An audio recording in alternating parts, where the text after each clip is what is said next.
Արդեն մարդու ծննդյան օրից մեղքի բնությունը իրան ներսում մարմնի մեջ բնակվում է։ Սա մենք պետքա ճանաչենք, ոչ թե միայն պետք է զղջանք մեր արածները, այլև պետք է ճանաչենք մարդուն։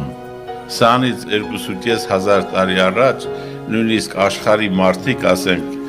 Սոկրատեսը, հայտնի փիլիսոփա էր, ասում տեսեք տաճարի վրա ինչ է ընկել, հեթանոսական տաճարի, ճանաչիր ինքդ քեզ։ Այսօրվա աշխարհի փիլիսոփաները նորից կրկնում են, եթե չես ճանաչում ինքդ քեզ, ոչինչ չես ճանաչում։ Այսինքն ոչ մի բան չես հասկանում հոգևոր կյանքից, եթե դու քեզ չես ճանաչում։ Իսկ մարդու մասին ասում են ճանաչելով ինքդ քեզ, դու շատ բան ես ճանաչում։ Ժողովուրդ ջան, պետքա ճանաչել։ Սուրբ Գիրքն ասում է, երբ որ ճանաչեք ճշմարտությունը դիտնակ, այդ ճշմարտությունը ձեզ ազատ կանի։ Ուրեմն բացի այն, որ մենք արարքներ ենք արել,